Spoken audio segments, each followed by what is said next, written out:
The morning sun blazed mercilessly over the dusty town of Cedar Falls, Nevada, as the westbound locomotive pulled into the station with a piercing whistle that seemed to announce both arrival and judgment.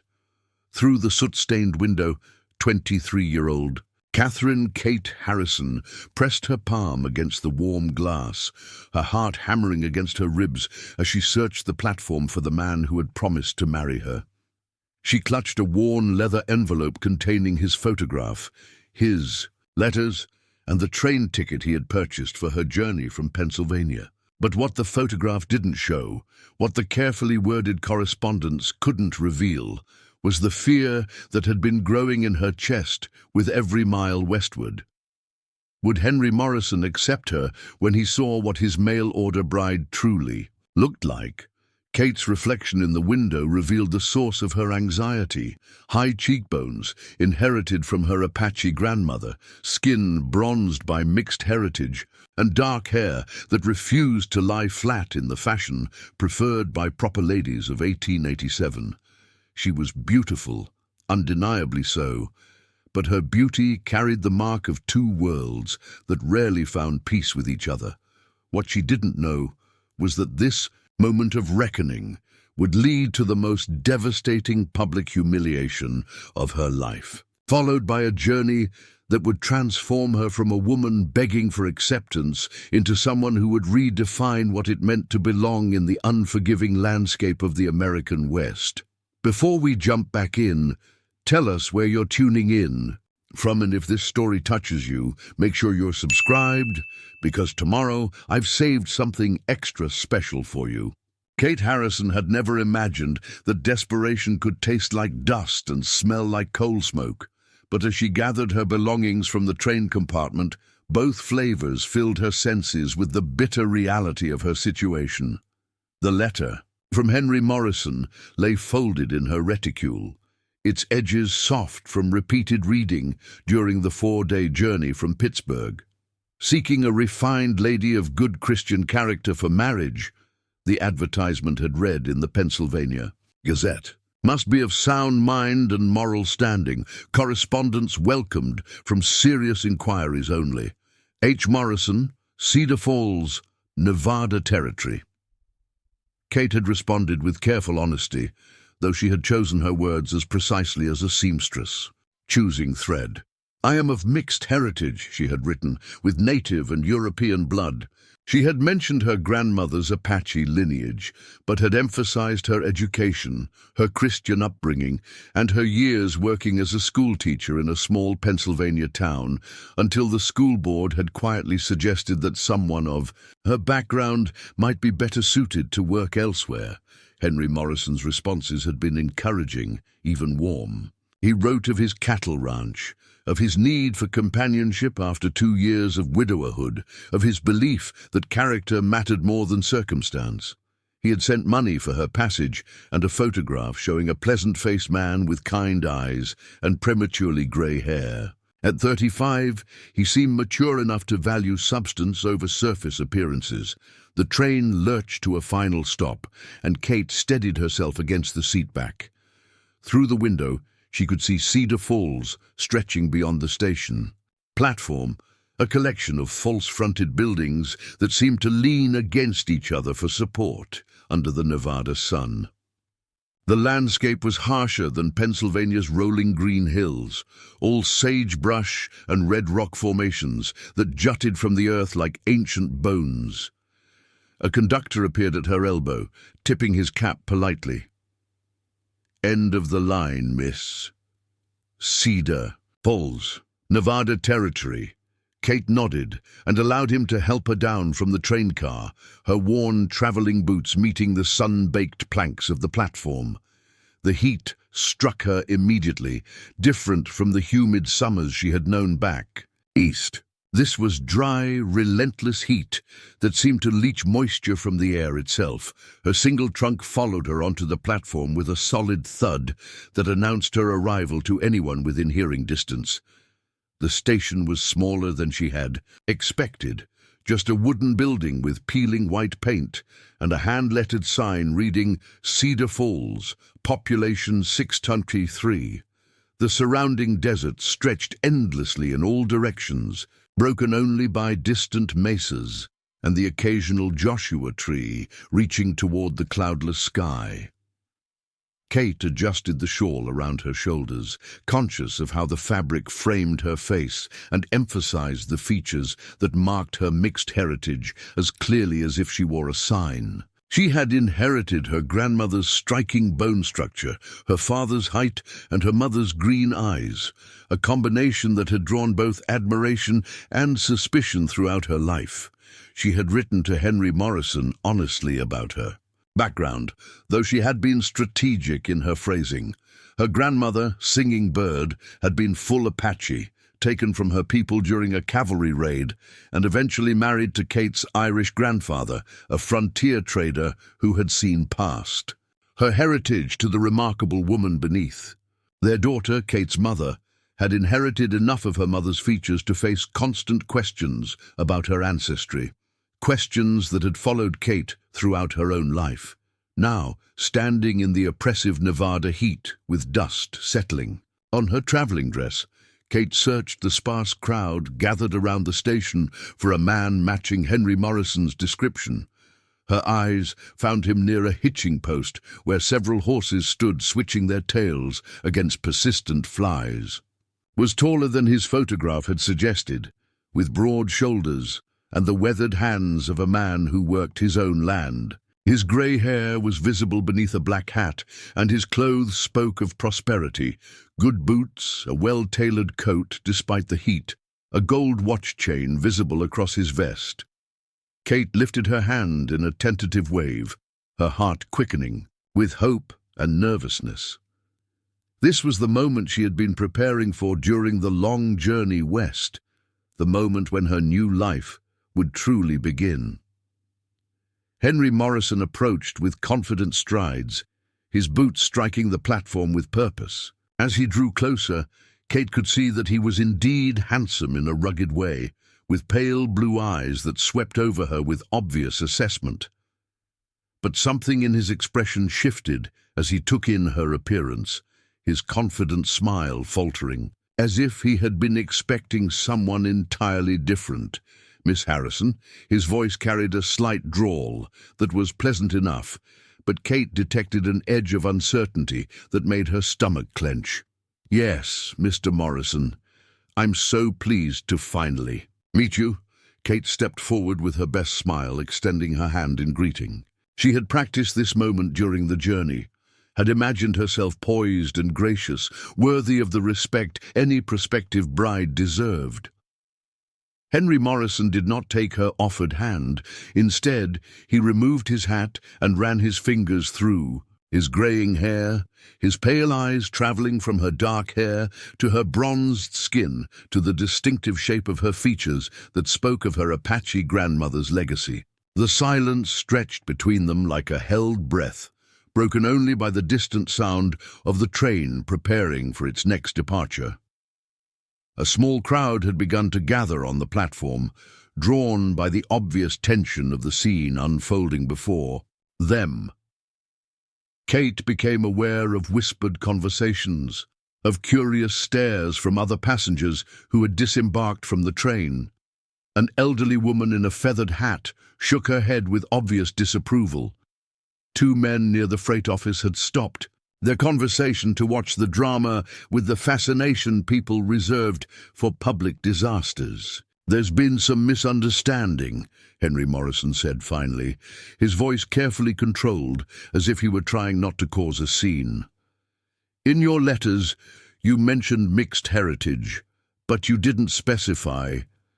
He gestured vaguely at her face, unable or unwilling to say the words directly. Kate felt the familiar cold dread that had plagued her since childhood whenever someone looked at her and saw only her grandmother's Apache blood. I told you I was of mixed heritage, Mr. Morrison. I was honest about my background. Mixed heritage could mean anything, he replied, his voice growing louder as if he wanted the gathering crowd to hear his justification clearly. Irish and German, English and Scottish, not... He paused, seeming to struggle with the words, not Indian blood. The words hit Kate like a physical blow, though she had been expecting them since the moment she saw his expression change. She had known this moment might come, had dreaded it throughout the journey west. But Henry Morrison's correspondence had seemed so kind, so accepting of her honesty about her background. She had allowed herself to hope that perhaps here, in the vast openness of Nevada territory, her mixed blood might matter less than her character. "I understand your concern," Kate said quietly, fighting to keep her voice steady despite the humiliation burning in her chest. "Perhaps we could speak privately, away from—" "There's nothing to discuss," Henry Morrison interrupted, his voice now carrying clearly across the platform.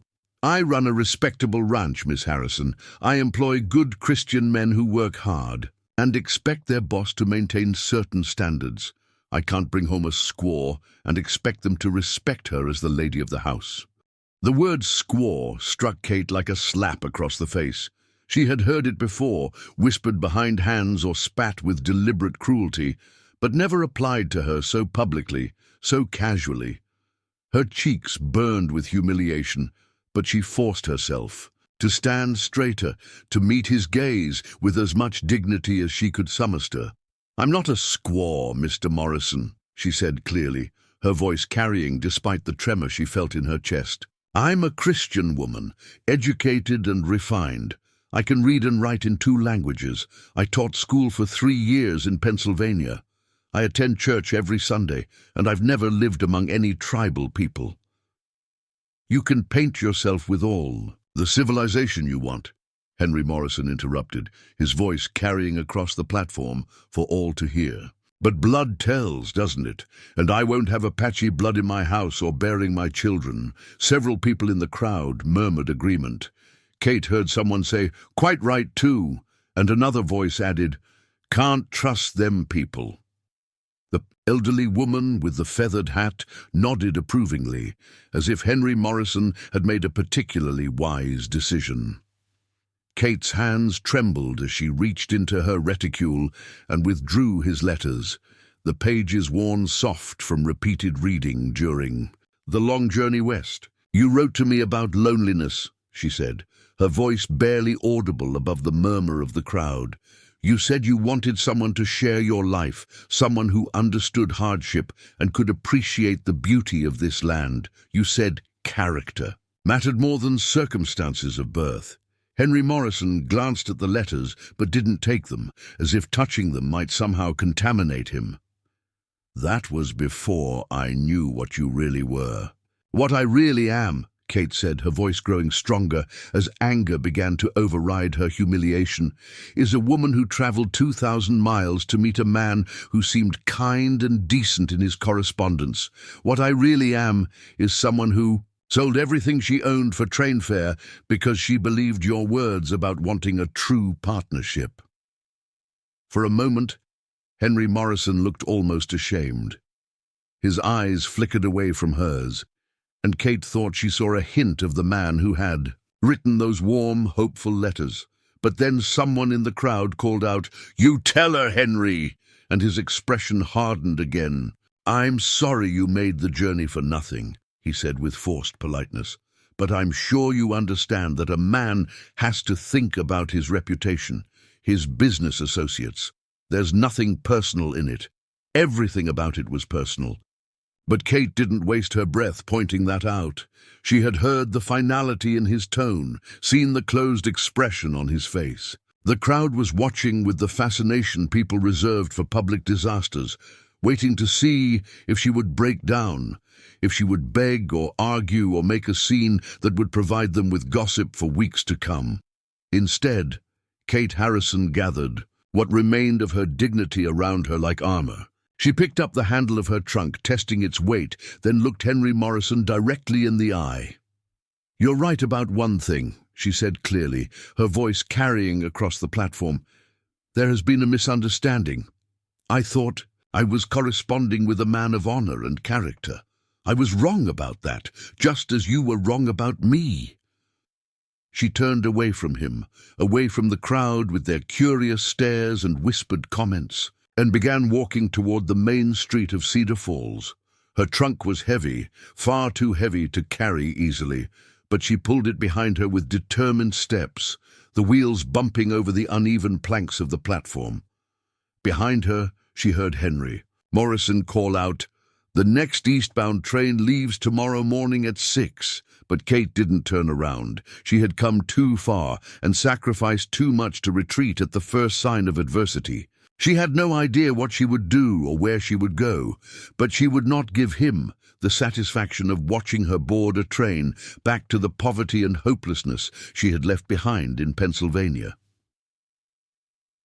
The main street of Cedar Falls stretched. Before her, a dusty thoroughfare lined with false-fronted buildings that seemed to shimmer in the desert heat. A few people moved along the wooden sidewalks, going about their afternoon business, but most had probably witnessed the scene at the train station or heard about it already. Word traveled fast in small towns, especially when it concerned rejection and scandal involving a woman of mixed blood. As Kate pulled her trunk down the dusty street, she found herself studying each face she passed, wondering if they had been part of the crowd at the station, wondering what they thought of the Half-Apache woman dragging her worldly possessions through their town like a refugee from her own shattered dreams. Preparing and narrating this story took us a lot of time, so if you are enjoying it, subscribe to our channel. It means a lot to us. Now back to the story. Kate Harrison had never realized how heavy shame could be until she dragged her trunk down the main street of Cedar Falls, feeling the weight of curious stares and whispered conversations following her like shadows. The afternoon sun beat down mercilessly on the wooden sidewalks, and sweat beaded on her forehead despite the dry desert air. Every step felt like a declaration of her refusal to surrender, even as her practical mind catalogued the impossibility of her situation. She passed the First National Bank of Cedar Falls, its brick facade speaking of stability and prosperity that seemed as foreign to her current circumstances as the moon. Through the window, she glimpsed men in fine suits conducting business with the casual confidence of people who belonged, who had never questioned their right to exist in civilized society. The contrast with her own situation struck her like a physical blow. A general store occupied the next building, its windows displaying bolts of calico, household goods, and supplies that spoke of ordinary domestic life. Kate slowed her pace, studying the merchandise with the calculating eye of someone whose resources had suddenly become finite. She had exactly $17.34 in her purse, her life savings after purchasing the train ticket that had brought her to this moment of crisis. The store's proprietor, a thin man with wire-rimmed spectacles, emerged from behind his counter as she lingered outside his establishment. His gaze traveled from her travel-worn dress to her distinctive features to the trunk she was pulling behind her, and Kate saw recognition dawn in his pale eyes. "You're the one from the train station," he said, though it wasn't really a question. Word had already spread through the small community with the speed that only scandal could achieve. Kate straightened her shoulders, meeting his gaze directly. I'm looking for lodging and honest work, if either are available." The storekeeper's expression grew uncomfortable, and he glanced around as if checking to see who might be observing their conversation. "Well, now, that's a difficult situation. Most folks around here—" He trailed off, apparently unable to find words that were both honest and polite. "Most folks around here don't want to associate with someone of my heritage," Kate finished quietly. "I understand, but I'm willing to work hard for fair wages, and I won't cause any trouble for anyone who's willing to give me a chance." The man shifted his weight from foot to foot, clearly torn between practical considerations and social pressure. "It's not that simple, miss. This is a small town and people talk. If I were to hire someone like you, it might hurt my business with other customers." Kate had expected this response, but hearing it stated so bluntly still stung. Someone like me, she repeated. You mean someone who can read and write, who's taught school for 3 years, who's never stolen so much as a penny from anyone? You... No, that's not what I mean, the storekeeper said, his discomfort evident. It's about what people expect, what they're comfortable with. Kate nodded slowly, understanding dawning in her chest like a cold sunrise. This wasn't about her qualifications or character. This was about an entire community's determination to maintain boundaries that had nothing to do with individual worth. I see, she said simply. Thank you for your honesty. As she continued down the street, Kate began to understand the true scope of her isolation.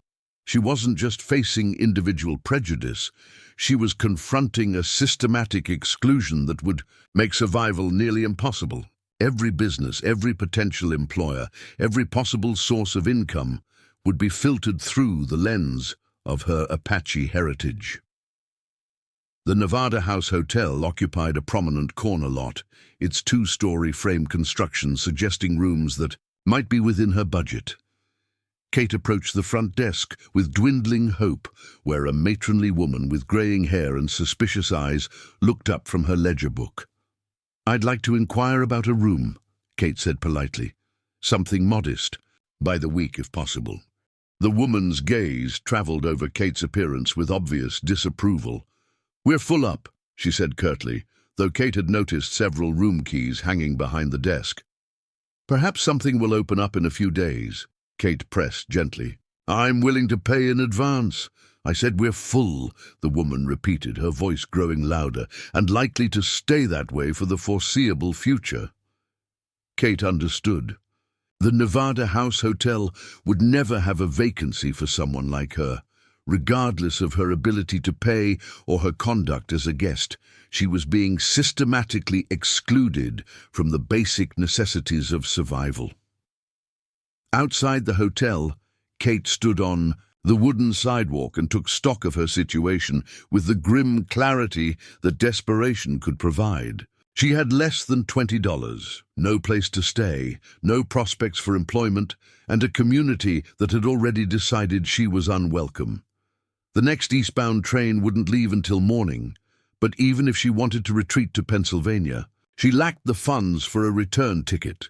The sound of piano music drifted from a nearby saloon, mixing with laughter and conversation that spoke of people enjoying themselves without the weight of rejection and isolation. Kate found herself envying their casual happiness, their assumption that they belonged in whatever space they occupied. A young woman emerged from the millinery shop across the street, her fashionable dress and confident bearing marking her as someone of local importance. She paused when she saw Kate, her eyes narrowing with the calculating assessment that preceded gossip. "You're the Indian girl who tried to trick Henry Morrison," she said loudly enough for passers-by to hear. "I'm Mrs. Rebecca Thompson. My husband owns the lumber mill." Kate felt the familiar tightness in her chest that accompanied public confrontation, but she forced herself to respond calmly. "I'm Kate Harrison. I didn't trick anyone. I was honest about my background in all my correspondence." "Honest?" Mrs. Thompson's laugh was sharp and bitter. "You deliberately misled a decent man about your breeding. Do you have any idea what kind of scandal that creates for a respectable family?" A small crowd was beginning to gather, drawn by the raised voices and the promise of drama. Kate recognized some faces from the train station, people who had witnessed her initial humiliation and were now eager for a sequel. "I describe myself as being of mixed heritage," Kate replied carefully, trying to keep her voice level. "If Mr. Morrison had questions about my ancestry, he could have asked for clarification." "Mixed heritage," Mrs. Thompson repeated mockingly. "As if that excuse is bringing savage blood into civilized society. Your people have been murdering and scalping decent folks for generations, and now you want to waltz into our town and demand acceptance." Kate felt something cold and hard crystallize in her chest. "My people," she said with quiet dignity, include the Irish grandfather who built a trading post with his own hands, the Apache grandmother who survived the destruction of her entire way of life, and the mother who raised me to be Christian and educated. If you can't see past my blood to judge me by my character, that says more about you than it does about me." The slap came without warning. Mrs. Thompson's gloved hand struck Kate's cheek with enough force to snap her head to the side, the sound echoing off the false-fronted buildings. The crowd murmured with approval and excitement, as if Kate's response had justified the violence. "How dare you speak to me that way?" Mrs. Thompson hissed. "You forget your place, girl." Kate's cheek burned, but she didn't lift her hand to touch it. She wouldn't give these people the satisfaction of seeing her breakdown. Instead, she straightened her shoulders and looked Mrs. Thompson directly in the eye. "My place," she said clearly, "is wherever I choose to make it. And it won't be determined by women who think their breeding gives them the right to strike others. In the street." She stepped around the group and continued on her way, feeling their shocked stares following her down the sidewalk. The victory felt hollow, though. The encounter had driven home the reality of her situation with brutal clarity. She wasn't just facing individual prejudice. She was up against the entire social structure of the community, a wall of combined hostility that seemed impossible to breach. As the afternoon shadows lengthened, Kate found herself at the edge of town where the buildings gave way to sagebrush and open desert. The vastness of the landscape was both beautiful and terrifying, offering freedom from human judgment, but also the promise of death for anyone unprepared for its harsh demands. She sat on a large boulder beside the road, her trunk at her feet, and allowed herself, for the first time since stepping off the train, to fully absorb what had happened. She had been rejected, publicly humiliated, and systematically excluded from the basic necessities of survival. The future she had imagined, a home of her own, a husband who valued her, perhaps children who would grow up with more acceptance than she had known. All of that had crumbled in the space of a few cruel hours. But she was not defeated. Kate Harrison had survived the death of both parents, the loss of her teaching position, and the grinding poverty that had driven her west in the first place.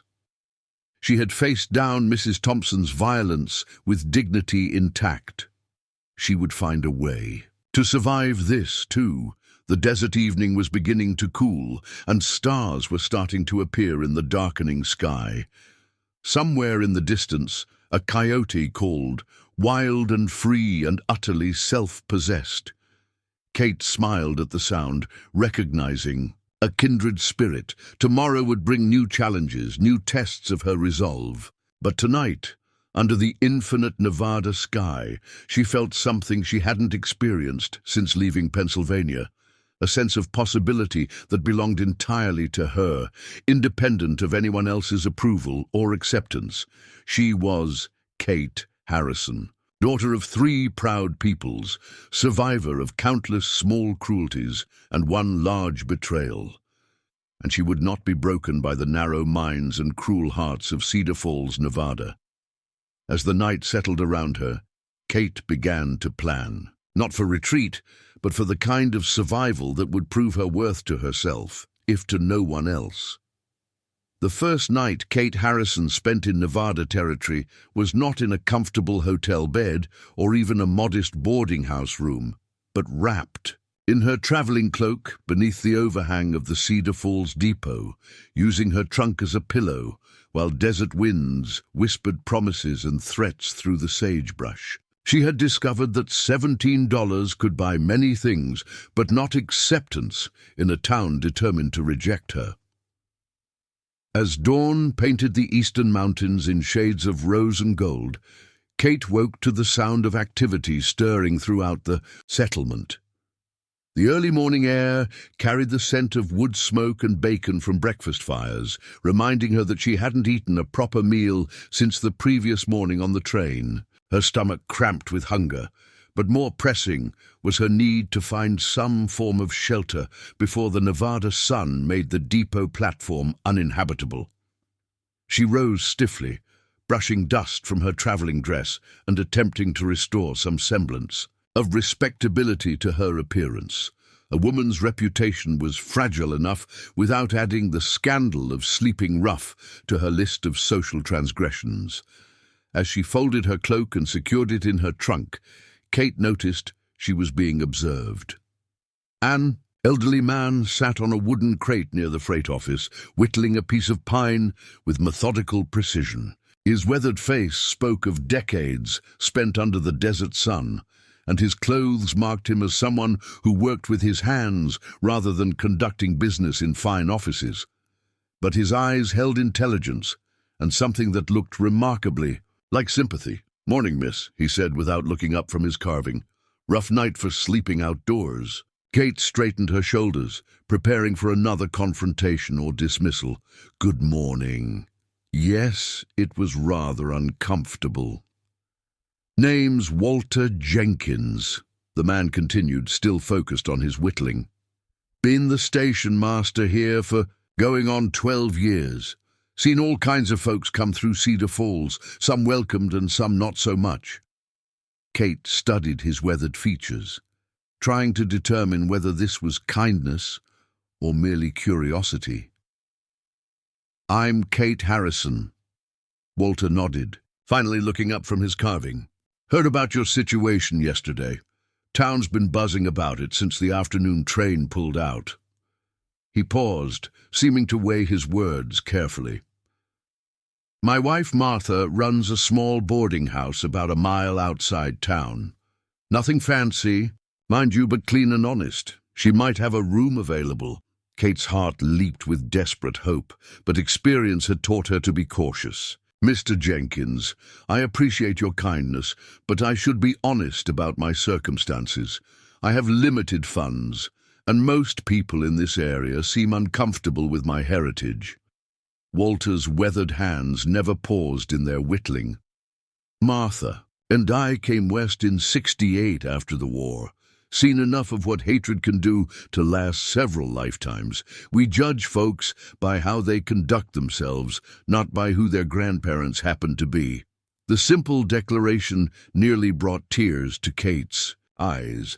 After 24 hours of systematic rejection, the offer of basic human decency felt like a miracle. "I can pay $2 a week," Kate said carefully, "and I'm willing to work for additional room and board. I can cook, clean, keep books, teach children if anyone needs tutoring." Walter smiled, the expression transforming his weathered face. "Martha's been saying she needs help with the washing and garden work. Her arthritis has been acting up something fierce this summer. $2 a week plus help around the place sounds fair to me." As Walter hitched up a wagon to transport Kate and her belongings to the boarding house, she felt the first genuine hope she had experienced since stepping off the train. The ride through the Nevada countryside revealed a landscape both harsh and beautiful, with distant mountains, framing valleys, dotted with Joshua trees and hardy desert plants that had learned to thrive in conditions that would kill gentler vegetation. The Jenkins boarding house sat in a small grove of cottonwood trees, near a seasonal creek, its adobe walls and red tile roof speaking of Mexican architectural influence adapted to the desert climate. It was modest but well-maintained, with a vegetable garden that showed signs of careful tending, despite the challenging growing conditions. Martha Jenkins proved to be a small woman with grey hair pulled back in a practical bun and hands that bore the calluses of hard work. Her greeting was warm but reserved, the caution of someone who had learned to judge character carefully before extending full trust. "Walter tells me you're looking for honest work and decent lodging," Martha said, as she showed Kate to a small but clean room at the back of the house. "I'll be plain with you, we don't get involved in town politics or social nonsense. You conduct yourself properly, do your share of the work, and you'll be treated fairly here." The room was simple but comfortable, with a narrow bed, a washstand, and a window that looked out over the desert toward the distant mountains. After sleeping on a train platform, it seemed like luxury beyond measure. "Mrs. Jenkins," Kate said carefully, "I want you to understand my situation clearly. I'm Half-Apache, and the people in town have made their feelings about that quite plain. If my staying here causes problems for your business—" Martha's expression grew firm. "Miss Harrison, I've been running this boarding house for 8 years. I've housed miners, cowboys, traveling salesmen, and settlers heading further west. Some have been white as fresh milk and meaner than rattlesnakes. Others have had mixed blood and hearts as pure as mountain streams. I've learned that the color of a person's skin tells you nothing about the content of their character." That first week at the Jenkins boarding house established routines that brought Kate her first taste of peace since leaving Pennsylvania.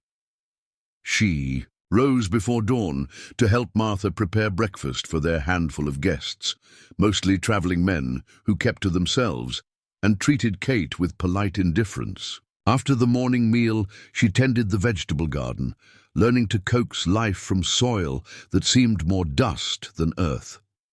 In the afternoons, she helped with laundry and mending, work that reminded her of her mother's lessons about finding dignity in honest labor. The physical activity was exhausting in the desert heat, but it also provided a kind of therapy, allowing her mind to process the trauma of rejection while her hands stayed busy with productive tasks. Evenings brought the most precious gift of all, conversation with people who saw her as a human being rather than a social problem. Walter would share stories of his experiences during the war and the early days of Nevada Territory, while Martha taught Kate practical skills for desert survival, from identifying edible plants to preserving water during the dry season. "The desert teaches hard lessons," Martha observed one evening as they sat on the porch watching the sunset paint the mountains in brilliant colors. "But they're honest lessons.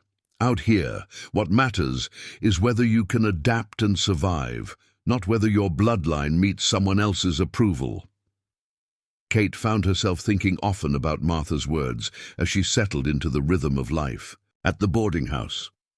For the first time since childhood, she was living without the constant weight of other people's judgment, able to simply exist without defending her right to do so. But she also understood that this sanctuary was temporary. She couldn't hide indefinitely on the outskirts of Cedar Falls, surviving on the kindness of the Jenkins family. Eventually, she would need to find permanent work, build relationships with the broader community, create a life that didn't depend on avoiding the prejudices that had driven her from town. The question was whether such a life was possible in a place that had already made its rejection so brutally clear. As Kate lay in her narrow bed each night, listening to the desert wind rustle through the cottonwood trees, she found herself planning not for retreat, but for the kind of strategic advance that would allow her to claim her place in this harsh land on her own terms. She was learning that survival was not just about enduring hardship, but about transforming it into strength. And Kate Harrison was discovering reserves of strength she hadn't known she possessed. 3 weeks into her stay at the Jenkins boarding house, Kate Harrison made a decision that would test whether Cedar Falls could learn to see past her Apache heritage to the woman she had become. The decision came not from desperation this time, but from a growing confidence born of Martha Jenkins' practical wisdom and Walter's steady encouragement. "You can't build a life by avoiding the world forever," Martha had observed that morning, as they worked together in the garden, harvesting the late summer vegetables that had somehow thrived despite the harsh conditions. "Sooner or later, you'll need to make your own way among people, whether they're ready for you or not." Kate had been thinking the same thing. Her small savings were dwindling, despite the Jenkins' reasonable rates. And more importantly, she was beginning to feel like she was hiding rather than truly living. The sanctuary they had provided was precious, but it wasn't permanent, and it wasn't really hers. The opportunity came in the form of Dr. Elizabeth Hartwell, a traveling physician who had arrived at the boarding house the previous evening. Dr. Hartwell was perhaps 40 years old, with graying brown hair and the kind of steady competence that came from years of dealing with medical emergencies on the frontier.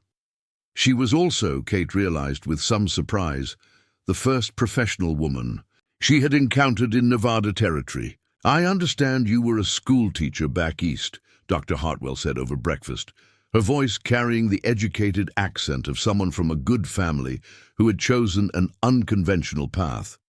"That suggests you can read and write well, perhaps. Keep organized records?" Kate nodded cautiously, unsure where this conversation was leading. "Yes, ma'am. I taught for 3 years in Pennsylvania and kept all the school's administrative records." Dr. Hartwell studied Kate with intelligent grey eyes that seemed to see everything and judge nothing. "I've been traveling through these territories for 5 years now, providing medical care to communities that can't support a resident physician. It's rewarding work, but the record-keeping and correspondence have become overwhelming. I need an assistant, someone who can help manage the business side of my practice." Kate's pulse quickened with interest, but experience had taught her to be cautious about opportunities that seemed too good to be true. "Dr. Hartwell, I should tell you that I've faced some challenges with acceptance in this community. My heritage has proven to be an obstacle." "Your heritage?" Dr. Hartwell raised an eyebrow. "You mean the fact that you're part Apache?" "Miss Harrison, I've delivered babies for Paiute women, set broken bones for Mexican miners, and treated bullet wounds for cowboys of every imaginable background. If I started judging people by their ancestry, I'd have precious few patients left." The matter-of-fact way she dismissed the issue that had caused Kate so much pain was both refreshing and slightly bewildering. "You're not concerned about what people might say about employing someone like me?" Dr. Hartwell laughed, a sound of genuine amusement rather than mockery. "Miss Harrison, I'm a woman practicing medicine on the frontier. Half the people I meet think I'm an abomination against nature's design. The other half are too grateful for competent medical care to worry about social conventions. Adding an assistant with mixed heritage to my sins against propriety seems rather minor in comparison." Kate found herself smiling for the first time in weeks. "What would the position involve?" "Travel, primarily. We'd visit mining camps, ranches, and small settlements throughout the territory. You'd help me organize medical supplies, maintain patient records, assist with basic procedures when needed. The pay would be $12 a month plus room and board, and you'd see country that most people never dream of exploring." $12 a month was less than Kate had earned teaching school, but it was steady income with the possibility of gaining valuable experience. More importantly, it offered the chance to build a life based on useful work rather than constant negotiation with prejudice. "When would you need an answer?" Kate asked. "We'd leave tomorrow morning if you're interested. There's a mining camp up in the Ruby Mountains that's been requesting medical assistance for 2 months. It's a 3-day ride, and we'd probably spend a week there treating injuries and illnesses that have accumulated."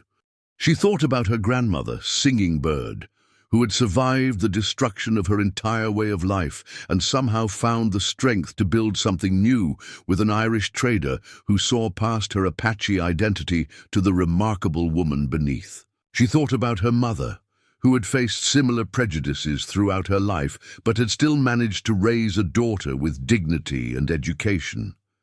Both women had taught her that survival sometimes required adapting to circumstances beyond your control, but that adaptation didn't mean surrender. It meant finding ways to thrive despite the obstacles others placed in your path. The next morning, Kate packed her belongings into a worn leather saddlebag and prepared to join Dr. Hartwell on her circuit through the Nevada wilderness.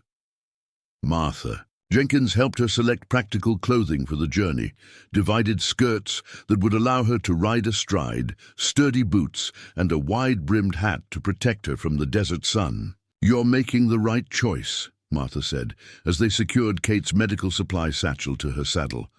"Hiding never built character or created opportunities. This work will give you a chance to prove yourself where it matters most."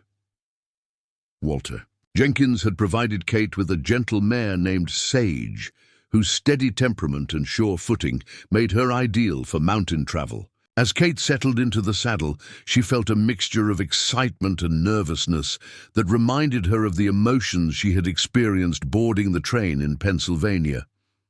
But this time was different. This time, she wasn't running toward an uncertain future built on someone else's promises. She was choosing her own path, building her own opportunities, creating her own definition of what it meant to belong in this harsh and beautiful country. Dr. Hartwell rode a sturdy gelding with the easy competence of someone who had spent years in the saddle. Her medical supplies were efficiently packed in weatherproof bags, and she carried herself with the confidence of someone who knew exactly where she was going and why. "The Ruby Mountain camp is rough," she warned, as they headed north toward the distant peaks. "Mostly single men working dangerous jobs for companies that care more about profits than safety.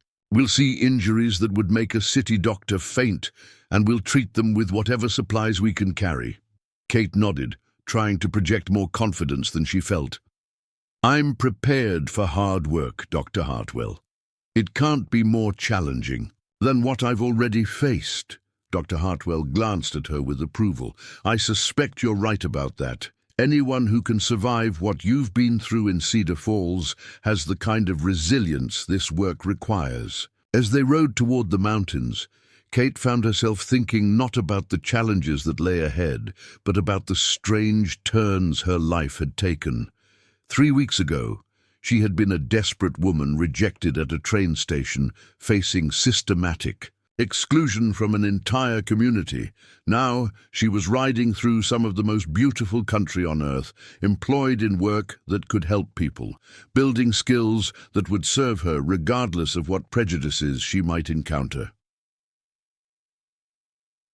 The transformation hadn't happened overnight, and it wasn't complete. She still carried the wounds of rejection, still felt the sting of being judged by her ancestry rather than her character.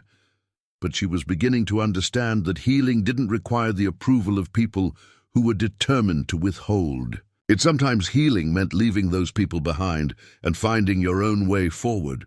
1 mile at a time, through country that judged you only by your ability to meet its honest challenges. The Ruby Mountains rose ahead of them like a promise of possibility, and Kate Harrison rode toward them with her chin high and her heart, for the first time in months, full of hope. The mining camp at Ruby Mountain existed in a world entirely removed from the social conventions that had tormented Kate in Cedar Falls.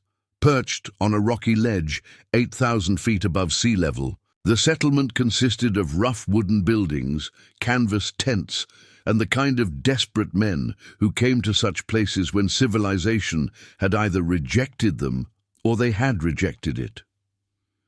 Kate's first glimpse of the camp came as she and Dr. Hartwell crested a narrow mountain pass after 3 days of hard riding through terrain that shifted from desert sage to pine forest to bare granite peaks. The sight that greeted them was both sobering and oddly liberating, a place where survival depended entirely on competence, where prejudice was a luxury few could afford, when accidents and disease struck without regard for ancestry or social standing.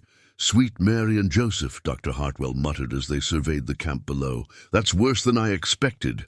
Kate followed her gaze to what appeared to be a makeshift hospital tent, with several men lying on stretchers outside, their groans audible even from their elevated position. Smoke rose from multiple cook fires, but also from what looked like the smoldering remains of a collapsed mine shaft. The air itself seemed thick with dust and the sound of men in pain. cave-in 3 days ago," explained Jake Morrison, the camp foreman who met them at the settlement's edge. He was a weathered man in his 50s, with the kind of deep lines around his eyes that came from squinting into mine shafts and worrying about men under his supervision. "We've got 6 men trapped inside, 4 more with broken bones from the rescue attempts, and half the camp down with what might be cholera or might just be bad water."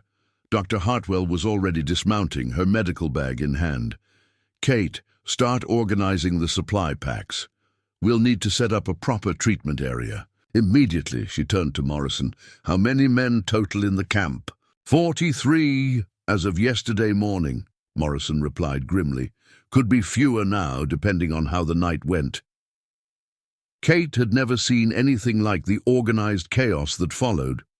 Dr. Hartwell moved through the camp with systematic efficiency, triaging patients, barking orders, and performing medical procedures that would have been considered impossible under such primitive conditions. Kate found herself thrust into the role of surgical assistant, supply manager, and sometimes translator for the handful of Mexican and Chinese workers whose English was limited. "Hold this steady while I set the bone," Dr. Hartwell instructed during her treatment of a miner whose leg had been crushed in the cave-in rescue attempt. Kate gripped the man's shoulders while the doctor worked, her own stomach churning at the sight of the compound fracture, but her hands remaining steady. The patient, a young man named Billy Crawford, who couldn't have been more than 20, gripped Kate's arms with desperate strength as Dr. Hartwell manipulated the broken bone back into position. "Jesus, lady, that hurts like hellfire," he gasped. "I know it does," Kate said quietly, meeting his pain-filled eyes. "But Dr. Hartwell is the best physician in the territory. You're going to be able to walk again." Billy's grip relaxed slightly, at her calm confidence. "You talk like you've seen this before." Kate realized with surprise that she was drawing on reserves of strength she hadn't known she possessed. "I've seen people endure all kinds of hardship and come through stronger." "For it," she said. "Pain doesn't last forever, but giving up does." Over the following week, Kate discovered that the mining camp operated according to rules entirely different from those that governed civilized society. Men who might have crossed the street to avoid her in Cedar Falls now depended on her medical knowledge and steady hands. Her heritage, which had been a source of shame and rejection in town, became an advantage in treating workers who appreciated her grandmother's knowledge of herbal remedies and her ability to communicate with the camp's diverse population. "You know anything about treating infected wounds with desert plants?" asked Chen Wei, one of the Chinese miners whose arm had been gashed during the rescue operations. "The company doctor, he only know white man medicine." Kate found herself drawing on half-remembered lessons from her grandmother, knowledge that had seemed like cultural curiosities in Pennsylvania, but proved invaluable in the harsh conditions of the mining camp. She prepared poultices from plants Dr. Hartwell had shown her during their journey, treatments that combined her grandmother's Apache wisdom with her newfound medical training. The breakthrough moment came on the 4th day, when the rescue team finally broke through to the trapped miners. 2 had died in the collapse, but 4 emerged alive, including the camp's most experienced foreman, whose knowledge was crucial to the operation's survival. As Kate helped treat his injuries, severe dehydration and a dislocated shoulder, she found herself the center of attention in a way she had never experienced. "Miss Kate," said Tom Fletcher, one of the rescued miners, "I heard some of the boys saying you got Indian blood. That true?" Kate tensed, preparing for the familiar rejection, or crude comments that usually followed such questions. Instead, Fletcher continued, "Because if it is, I want to thank your people. My granddaddy always said the Apache knew more about surviving in this country than the rest of us put together. Saved my life these past few days, having someone who understands both worlds." The comment sparked a conversation that revealed how different the frontier was from settled communities. Here, survival trumped social conventions. Men who had fled various forms of civilization's judgment, whether for crimes, debts, or simply their inability to fit into society's expectations, found themselves valuing competence over conformity. "Out here, nobody cares where you came from," explained Sam Rodriguez, a Mexican miner whose own mixed heritage had caused him problems in more established towns.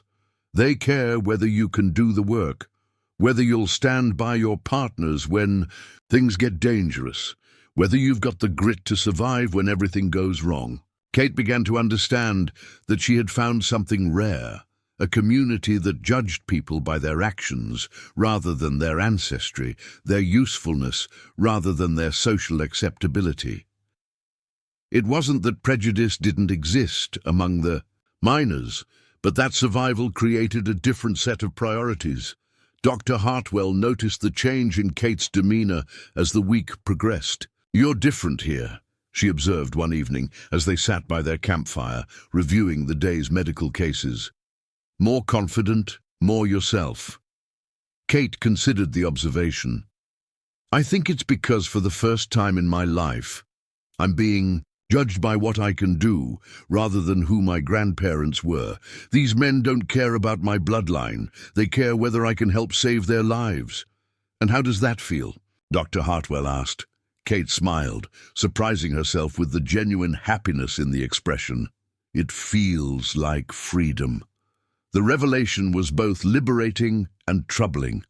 Liberating because it showed her that acceptance was possible, that she could find her place in the world if she looked beyond the narrow confines of conventional society. Troubling because it suggested that her struggle in Cedar Falls wasn't about her worth as a person, but about the limitations of people who couldn't see past their own prejudices. As their week at the mining camp drew to a close, Kate found herself reluctant to leave. Not because the conditions were comfortable, the work was exhausting, the living conditions primitive, and the constant presence of danger wearing on the nerves. But because for the first time since leaving Pennsylvania, she felt like she belonged somewhere, like she was valued for who she was, rather than tolerated despite it. "The circuit takes us back through here every few months," Dr. Hartwell mentioned as they prepared to depart. "These men will remember what you did for them. Word spreads in mining country.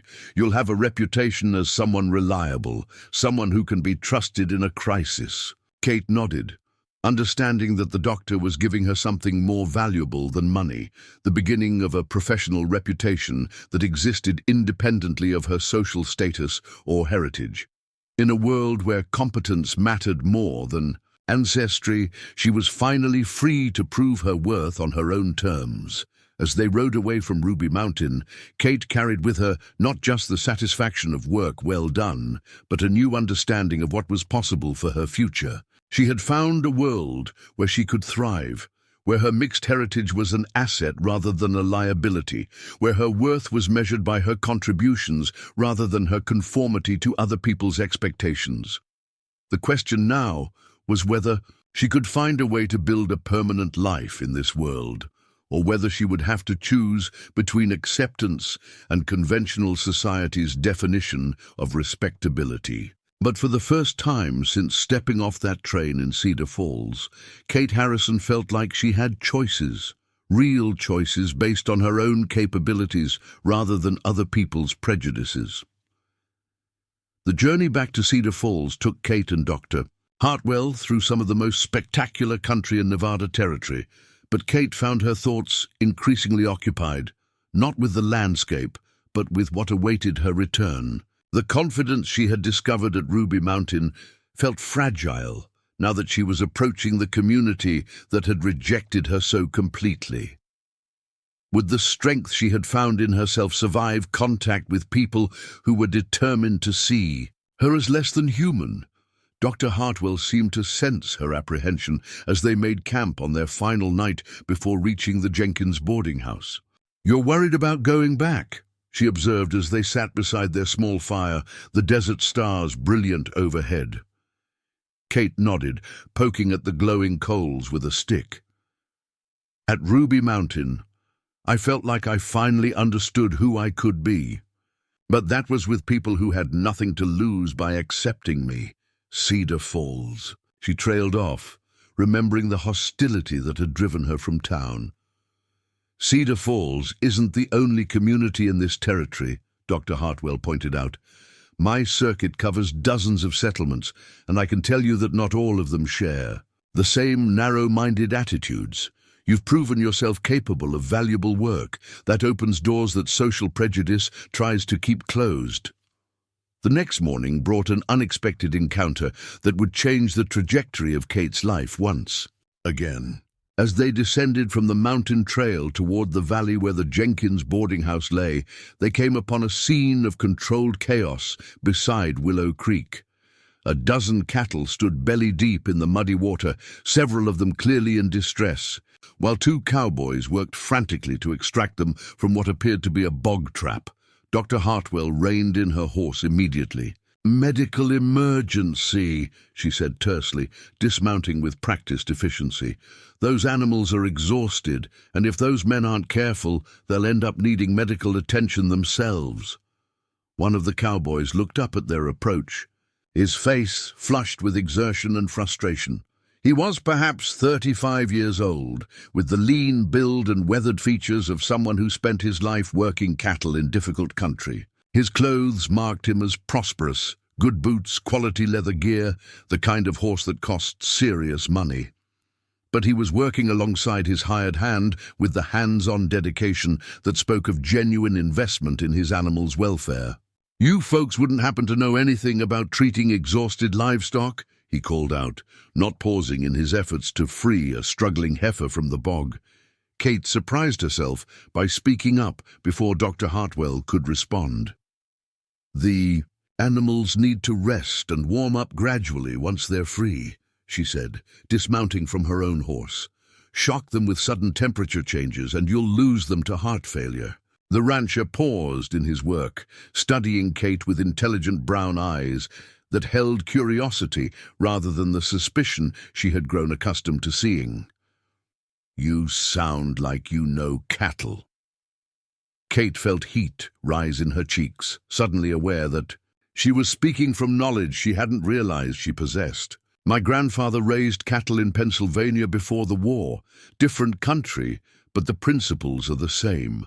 Dr. Hartwell was already examining the animals that had been pulled free, her medical training extending to veterinary care when necessary. "Miss Harrison is right about the gradual warming. These animals are hypothermic from standing in cold water for hours. Rush the process and you'll kill them." For the next 2 hours, Kate found herself working alongside the rancher and his hired hand to save the trapped cattle. The work was physically demanding and emotionally intense.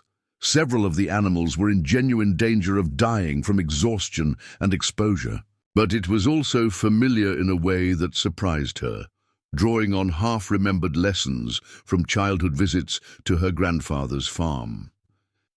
"You've got good instincts with animals," the rancher observed, as they worked together to warm a shivering calf with blankets and gentle massage. Natural feel for what they need. Kate looked up from her work to find him studying her with an expression of genuine respect. It was so different from the calculating assessments she was used to receiving that it took her a moment to respond. "Animals don't care about bloodlines," she said quietly. "They respond to kindness and competence, nothing else." The rancher's weathered face broke into a smile. "Spoken like someone who understands what matters. I'm James Mitchell, by the way. I run the Circle M Ranch about 10 miles south of Cedar Falls." "Kate Harrison," she replied, bracing herself for the familiar change in his expression when he connected her name with the scandal that had swept through the local community. But James Mitchell's expression didn't change, suggesting either that he hadn't heard about her situation or that he had heard and didn't care. "Miss Harrison, Dr. Hartwell, I can't thank you enough for your help today. These cattle represent most of my breeding stock for next year. Losing them would have set me back 5 years or more." Dr. Hartwell was packing her medical supplies back into her saddlebags. All in a day's work, Mr. Mitchell, though I should mention that Miss Harrison deserves most of the credit. Her knowledge of cattle care was exactly what the situation required. James. Mitchell studied Kate with renewed interest. Miss Harrison, if you don't mind my asking, what brings you to this part of Nevada? Are you planning to settle in the area? Kate felt the familiar tightness in her chest that accompanied questions about her future.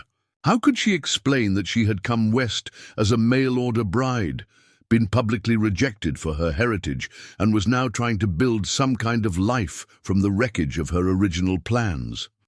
Miss Harrison works with me, Dr. Hartwell interjected, smoothly. She's my medical assistant, and a very capable one.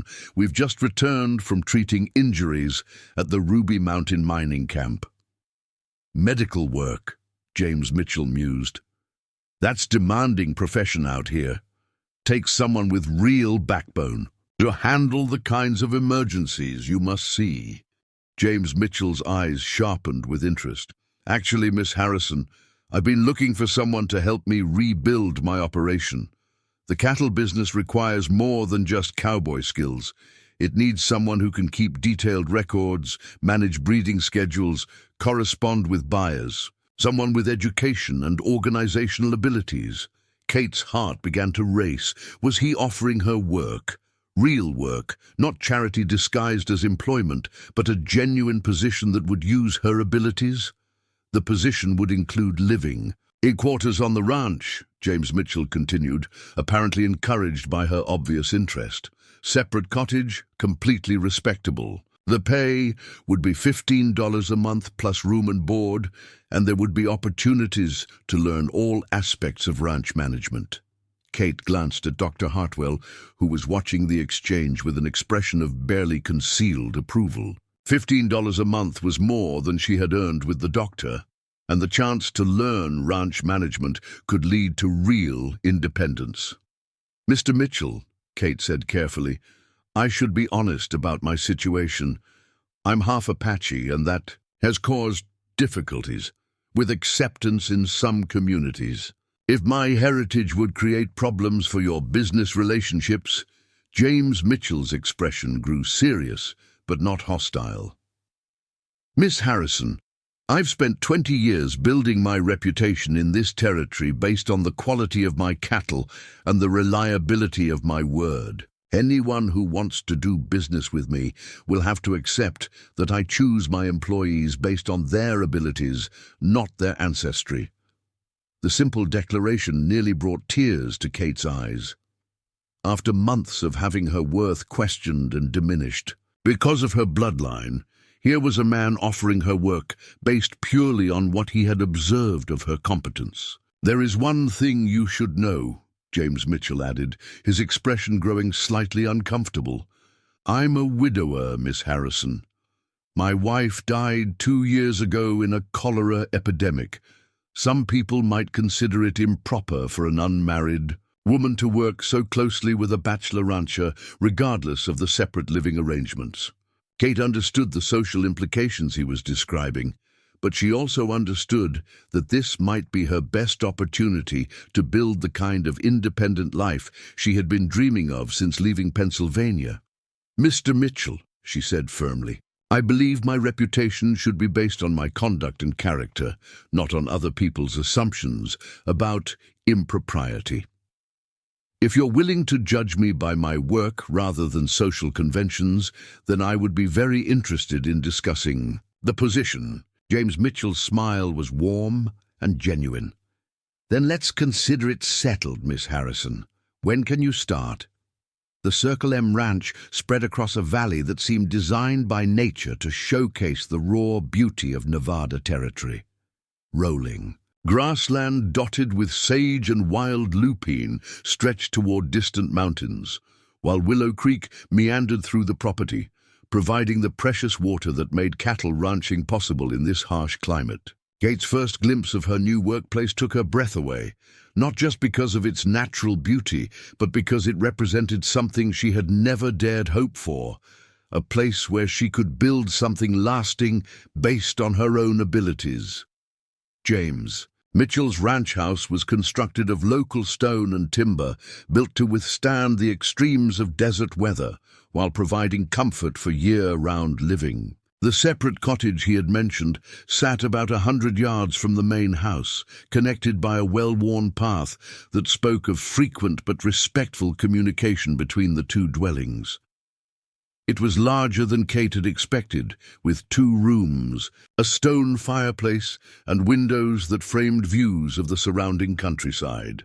"My late wife designed the cottage," James explained as he showed Kate around the property on her first morning. "Margaret believed that everyone deserved their own space, their own sense of home. She used it as her studio. She was quite an artist." Kate noticed that he spoke of his wife with warmth rather than the desperate grief that might have made her uncomfortable. Margaret Mitchell had been dead for 2 years, long enough for James to process his loss without forgetting his love for her. The ranch operation itself was more complex than Kate had anticipated. James ran approximately 300 head of cattle across grazing land that extended for several square miles, supported by a crew of 4 permanent cowboys and additional seasonal help during roundup and branding seasons. The business required detailed record-keeping of breeding schedules, health treatments, feed costs, and marketing arrangements that connected the Circle M to buyers as far away as San Francisco and Denver. The paperwork has been overwhelming. "Since Margaret died," James admitted as he showed Kate the ranch office, a small building adjacent to the main house that contained ledgers, correspondence files, and maps of the grazing areas. "She handled all the administrative work, kept everything organized in a way that made sense. Since then, I've been trying to manage the cattle and the business records, and neither is getting the attention it deserves." Kate studied the accumulated paperwork with the systematic approach she had learned from her teaching experience. The financial records were accurate but disorganized. Breeding information was scattered across multiple notebooks, and correspondence with buyers had fallen seriously behind schedule. "Mr. Mitchell," she said after reviewing the scope of the work, "this will take several weeks to reorganize properly. But once it's systematic, it should save you hours of work every week and probably improve your profit margins by helping you make better decisions about when and where to sell your cattle." James watched her sort through the chaotic records with obvious relief. "Miss Harrison, I have to admit I was skeptical about hiring someone without ranch experience, but watching you organize this mess in just one morning tells me I made the right decision." The work proved to be exactly what Kate had been hoping for, challenging enough to engage her mind fully, important enough to matter to the ranch's success, and varied enough to keep her learning constantly. She spent her mornings in the office, creating systematic records and catching up on correspondence. Afternoons often found her in the field with James, learning the practical aspects of cattle management while applying her organizational skills to improve efficiency. "You're a natural at this," James observed during her second week, as they worked together to vaccinate a group of calves. "Most people from back east take months to understand how cattle behave. You seem to read their moods instinctively." Kate felt a flush of pride at his words. "My grandfather always said that animals respond to confidence and calmness. If you're nervous or aggressive, they sense it immediately." "Your grandfather sounds like a wise man," James said, then paused as if considering whether to ask a more personal question. "Miss Harrison, if you don't mind me asking, what brought you west in the first place? You clearly had education and opportunities back east." Kate had been dreading this question, knowing it would eventually come. How could she explain the mail-order bride arrangement without sounding desperate or foolish? How could she describe Henry Morrison's rejection without revealing the depth of her humiliation? "I came to Nevada to marry a rancher I had been corresponding with," she said simply, deciding that honesty was the best approach. "When I arrived, He decided that my Apache heritage made me unsuitable as a wife. The arrangement fell through, and I've been trying to build a new life ever since. James was quiet for a long moment, processing this information. When he finally spoke, his voice carried anger, but not directed at her. Any man who would reject a woman of your quality based on her bloodline is a fool who doesn't deserve the happiness he threw away. The simple declaration of support nearly brought tears to Kate's eyes. After months of having her worth questioned and diminished, James Mitchell's straightforward acceptance felt like a gift beyond measure. As weeks turned into months, Kate found herself settling into a routine that brought her more satisfaction than she had ever experienced. The work was demanding but rewarding. The living situation was comfortable and respectable, and James proved to be the kind of employer who appreciated competence and rewarded it with increasing responsibility. More importantly, she began to feel like she was building something permanent rather than merely surviving day to day. The ranch's improved record-keeping led to better breeding decisions, which produced higher quality cattle, which commanded better prices in distant markets. Her correspondence with buyers established relationships that expanded the ranch's opportunities beyond local sales. Every improvement she made strengthened both her position and her sense of belonging. The first real test of her new security came when James needed to travel to Carson City on business and asked her to manage the ranch in his absence. The responsibility was both thrilling and terrifying. 300 head of cattle, 4 cowboys, and thousands of dollars worth of equipment under her supervision for an entire week. "I wouldn't leave if I didn't trust you completely," James assured her before his departure. "You know this operation as well as I do now, and the men respect your judgment. You'll do fine." The week passed without major incident, but it was filled with dozens of small decisions that tested Kate's growing knowledge of ranch management. When a section of fence was damaged in a windstorm, she had to decide whether to repair it immediately or move the cattle to different pasture. When one of the cowboys reported signs of disease in part of the herd, she had to determine whether to call for veterinary help or treat the animals herself, using remedies she had learned from Dr. Hartwell. Each successful decision built her confidence and demonstrated to the ranch hands that she was capable of real leadership rather than merely administrative support. By the time James returned, the ranch was running more efficiently than it had before his departure. "The men tell me you handled everything perfectly," James said, as they reviewed the week's activities together. "More than perfectly, actually. You solved problems I didn't even know we had." Kate felt a deep sense of satisfaction at his words. "I've learned from an excellent teacher, Mr. Mitchell. You've given me opportunities I never expected to have." James studied her with an expression that seemed to contain more than professional appreciation. "Kate," he said, using her given name for the first time since she had started working for him, "I want you to know that this arrangement has exceeded all my expectations. You've not only solved my administrative problems, you've made improvements. I wouldn't have thought of myself."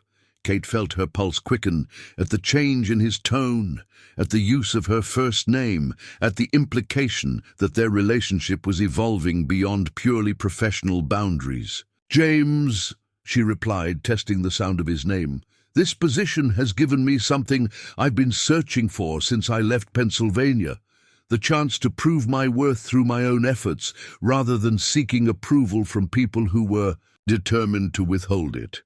The conversation hung in the air between them, laden with possibilities neither of them had spoken aloud. Kate had found meaningful work, financial security, and growing respect from the community of ranchers and businessmen who dealt with the Circle M. But she was also beginning to realize that she had found something else, the beginning of genuine affection with a man who valued her for exactly who she was. The question now was whether that affection could grow into something deeper, something that might finally give her the home and family she had dreamed of when she first stepped off the train in Cedar Falls. But this time, if love came, it would be built on a foundation of mutual respect and proven partnership rather than desperate hope and carefully crafted letters. 6 months into her employment at the Circle M Ranch, Kate Harrison had built a life that exceeded her wildest dreams. From those desperate days in Cedar Falls, she had meaningful work, financial independence, and the growing respect of the ranching community throughout Nevada territory. But she was about to discover that success could not entirely shield her from the prejudices she thought she had left behind. The confrontation came during the annual Cattlemen's Association meeting in Carson City, where ranchers from across the territory gathered to discuss market conditions, grazing rights, and territorial politics. James had invited Kate to accompany him as his business manager, a recognition of her expertise that filled her with professional pride. "You know more about our breeding records and market contracts than anyone," James had explained when he extended the invitation. "If we're going to negotiate new agreements with the railroad companies, I need your knowledge and analytical skills." The meeting was Kate's first exposure to the broader ranching community that extended beyond the immediate area around Cedar Falls. She found herself in rooms filled with successful businessmen who controlled thousands of head of cattle and wielded significant political influence throughout the territory. It was an intimidating environment, but also an exciting one, the kind of gathering where important decisions were made and careers could be advanced. For the first 2 days of the meeting, Kate's presence drew little attention. She sat quietly beside James during the formal sessions, taking detailed notes and occasionally whispering suggestions about market trends or contract terms that her organized records had revealed. Several ranchers complimented James on his improved business efficiency, clearly impressed by the systematic approach that Kate had brought to the Circle M's operations.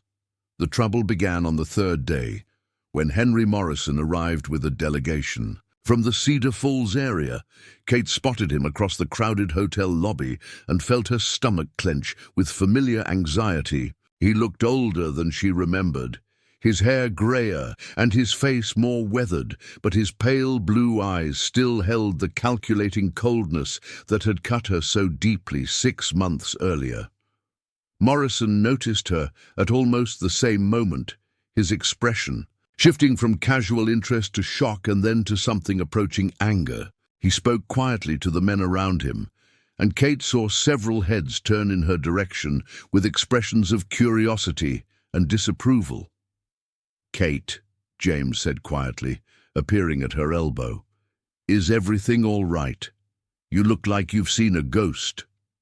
Kate forced herself to stand straighter, drawing on the confidence she had built during her months at the ranch. "That's Henry Morrison," she said simply, "the rancher who rejected me when I first arrived in Nevada." James's expression darkened as he followed her gaze to where Morrison stood with his associates. "The fool who threw away his chance with you," he said, his voice carrying an edge of protective anger. "What's he doing here?" "He runs one of the larger operations around Cedar Falls," Kate replied, trying to keep her voice steady. "He has every right to be here. I just need to avoid him if possible." But avoiding Henry Morrison proved impossible in the confined space of the hotel's meeting rooms. During the afternoon session on railroad shipping rates, he approached the table where Kate and James were seated, his expression carefully controlled, but his eyes holding unmistakable hostility. "Mitchell," Morrison said with forced politeness, nodding to James while pointedly ignoring Kate's presence. "I heard you've been making quite an impression with your improved record-keeping and market analysis." James stood to shake Morrison's offered hand, his manner courteous but cool. "The Circle M has had some good fortune with our business management, yes." Morrison's gaze shifted to Kate, and she saw recognition flicker in his pale eyes. "I don't believe I've been introduced to your—" Assistant, he said, the pause before the word assistant loaded with implication. This is Miss Harrison, James replied evenly. She manages all our business operations and correspondence. Her organizational skills have transformed our entire operation. Kate felt heat rise in her cheeks as Morrison studied her with the same calculating assessment she remembered from the train platform 6 months earlier. But this time, she refused to look away or show any sign of the intimidation he was clearly trying to project. Miss Harrison, Morrison repeated slowly, as if tasting the name. That's interesting. There was a woman by that name who caused quite a scandal in Cedar Falls earlier this year, a half-breed who tried to trap a respectable rancher into marriage through deception. The words hung in the air like a challenge, and Kate felt the familiar burn of public humiliation beginning to rise in her chest. But alongside the embarrassment came something new. Anger at Morrison's attempt to diminish her accomplishments by dragging up the circumstances of their first meeting. "Mr. Morrison," Kate said clearly, her voice carrying to nearby tables where other ranchers had begun to listen with obvious interest. "I believe you're confusing the facts of our correspondence. I was completely honest about my heritage in every letter I wrote.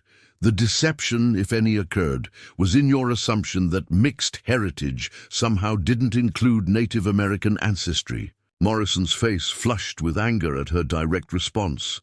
"You deliberately misled me about your breeding, girl. Any decent woman would have been more specific about her background."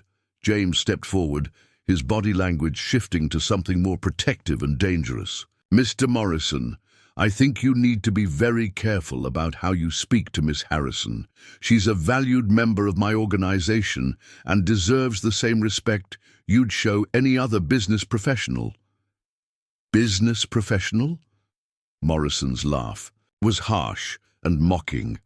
"Mitchell, surely you know what she really is. A half-breed trying to pass herself off as civilized, probably using the same tricks on you that she tried to use on me." The accusation sparked something cold and furious in Kate's chest. For 6 months, she had been building a life based on competence and genuine achievement. She had proven her worth through hard work and intelligent decision-making. She would not allow Henry Morrison to reduce all of that to crude speculation about her motives and character. "Mr. Morrison," she said, rising to her full height and meeting his gaze directly, "I think the difference between us is quite clear. I've spent the past 6 months proving my value through actual accomplishments. You've apparently spent the same time nursing wounded pride over a woman who was fortunate enough to escape marriage to someone of your character." A murmur ran through the nearby tables as other ranchers absorbed this exchange. Kate realized that she had just publicly confronted one of the more prominent cattlemen in the territory, challenging his version of events in front of his peers. Morrison's face went white with rage. "How dare you speak to me that way, you savage? I'll not be insulted by some Indian squaw who thinks she can buy respectability by keeping books for a lonely rancher." The slur hit Kate like a physical blow, but instead of crumbling under the attack, she felt something steel-hard crystallize in her chest. She had faced this kind of hatred before, had survived it and grown stronger. She would not allow Morrison to diminish her now, not when she had finally found her place in the world. "Mr. Morrison," she said with devastating calm, "the only savage behavior I see in this room is your inability to treat another human being with basic courtesy. As for respectability, I've learned that it can't be bought, inherited, or claimed through insults. It has to be earned through character and conduct, something you seem to have forgotten." James moved to stand beside Kate, his presence both supportive and protective. "Morrison, I think this conversation is over. Miss Harrison has conducted herself with more dignity than you've shown, and I won't stand by while you insult a member of my organization." Other ranchers were now openly watching the confrontation, some with disapproval of Morrison's behavior, others with the fascination that public conflicts always generated. Kate realized that this moment would define how she was perceived by the broader ranching community, as someone who could stand up for herself with dignity or as someone who would crumble under pressure. "Gentlemen," said a voice from behind them. The territorial delegate, Samuel Wright, approached their table with the practiced authority of someone accustomed to diffusing conflicts. "Perhaps we could return our attention to the business at hand. Personal disputes have no place in our professional discussions." Morrison looked around the room, apparently realizing that his attack on Kate had not generated the support he had expected. Several ranchers were looking at him with clear disapproval, more concerned with his breach of professional decorum than with Kate's heritage. "Of course," Morrison said stiffly. "I apologize for allowing personal matters to intrude on our business discussions." But his eyes, when they met Kate's, promised that this confrontation was far from over. As the formal session resumed, Kate found herself shaking slightly from the adrenaline of public confrontation. But alongside the physical reaction came a profound realization. She had stood up to Henry Morrison's attack and emerged with her dignity intact. More than that, she had done so in front of witnesses who could judge for themselves the character of both participants. James leaned close to whisper, "You handled that perfectly. Morrison just showed everyone in this room exactly what kind of man he is, and it wasn't flattering." Kate nodded, but she knew that the confrontation with her past was far from over. Morrison's presence at the meeting meant that the story of her rejection in Cedar Falls would spread throughout the territorial ranching community. The question now was whether her reputation for competence and professionalism would be strong enough to withstand the renewed scrutiny of her background and the circumstances that had brought her west. The evening after her confrontation with Henry Morrison, Kate found herself walking alone through the gardens behind the Carson City Hotel, trying to process the complex emotions that the day's events had stirred within her. The desert air was cool and fragrant with the scent of sage and night-blooming jasmine, but her mind was too turbulent to appreciate the peaceful setting. She had won her confrontation with Morrison. There was no doubt about that. The way other ranchers had looked at him after his crude outburst, the murmurs of disapproval that had followed his retreat from the meeting room, all confirmed that his attack on her had backfired spectacularly. But victory felt more complicated than she had expected. Kate. James's voice came from behind her, soft and concerned. She turned to see him approaching through the garden paths, his expression mixing relief and something deeper that made her pulse quicken. "I needed some air," she said simply, not trusting herself to voice the more complex thoughts that were racing through her mind. James stopped beside her, close enough that she could feel the warmth radiating from his body in the cool evening air. "You were magnificent today," he said quietly. "The way you stood up to Morrison, the dignity you showed under attack. I've never seen anything like it." Kate felt heat rise in her cheeks at his praise. "I couldn't have done it without your support, knowing you were there, that you believed in me." She trailed off, suddenly aware that they were venturing into territory that had nothing to do with professional relationships. "Kate," James said, and something in his tone made her look up to meet his gaze directly. "What I felt today, watching Morrison try to tear you down, wasn't just professional concern. It was something much more personal." Kate's breath caught in her throat. She had sensed the growing attraction between them over the past months, had felt the way their working relationship was deepening into something that had nothing to do with cattle records or market analysis. But hearing him acknowledge it openly sent her heart racing with both excitement and fear. "James," she began, then stopped, uncertain how to voice the complex feelings that his nearness stirred within her. "I know this complicates everything," he continued, stepping closer until she could see the flecks of gold in his brown eyes. I know that your position at the ranch, your reputation, everything you've built could be jeopardized if people think there's something improper between us. Kate nodded, understanding the social implications all too clearly. An unmarried woman working closely with a bachelor rancher was already the subject of speculation. Any hint of romantic involvement would provide ammunition for people like Morrison, who wanted to reduce her professional accomplishments to crude assumptions about her motives. But I can't pretend anymore that what I feel for you is merely respect for a valued employee, James said, his voice growing husky with emotion. Kate, I'm falling in love with you. The words hung in the air between them like a bridge that could either connect their separate lives or collapse under the weight of social expectations and personal history. Kate felt tears prick her eyes, not from sadness, but from the overwhelming realization that she was hearing the words she had dreamed of since she was old enough to understand what love meant. James, she whispered, reaching out to touch his face with trembling fingers. I love you too. I have for months, but I was afraid to admit it even to myself. His arms came around her then, pulling her close with a desperate tenderness that spoke of months of restrained longing finally given expression. When he kissed her, it was with the passion of a man who had discovered something precious beyond measure and the reverence of someone who understood how easily such treasures could be lost. Kate melted into his embrace, feeling for the first time in her life the safety and acceptance that came from being truly seen and valued by someone who loved her not despite her heritage, but because of everything that had shaped her into the woman she had become. Marry me, James whispered against her hair, the words both a question and a declaration. I know it will create challenges.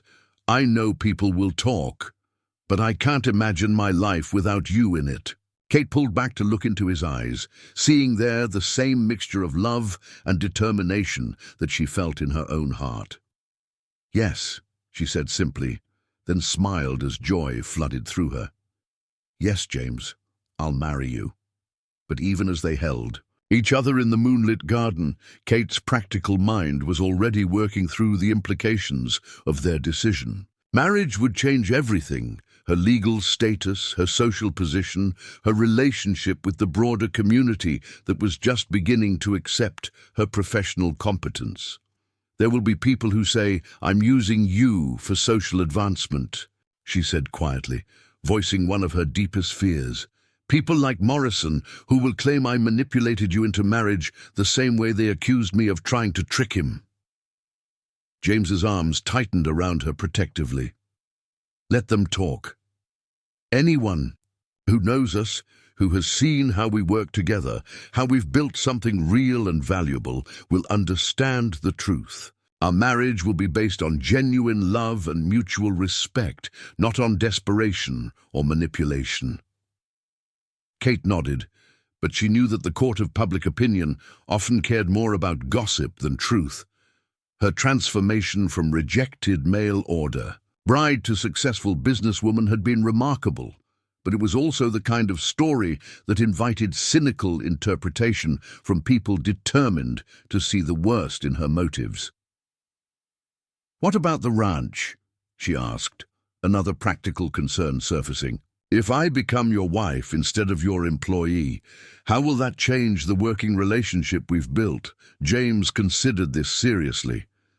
It will change things, obviously, but I hope it will make us stronger partners, not weaker ones. You know more about the Circle M's operations than anyone except me. Marriage would give you a permanent stake in its success, a real voice in all the decisions that affect our future. The word "our" sent a thrill through Kate's chest. For the first time since leaving Pennsylvania, she was being offered not just acceptance or employment or even love, but true partnership in building something lasting and meaningful. They spent the next hour walking through the hotel gardens, talking through the practical details of their engagement and the wedding they would need to plan. James wanted to marry quickly, partly from eagerness to make their union official, but also from concern that delay would give their enemies more time to organize opposition. "We could marry right here in Carson City," he suggested. "The territorial judge could perform the ceremony, and we could have witnesses from the ranching community who respect your professional abilities."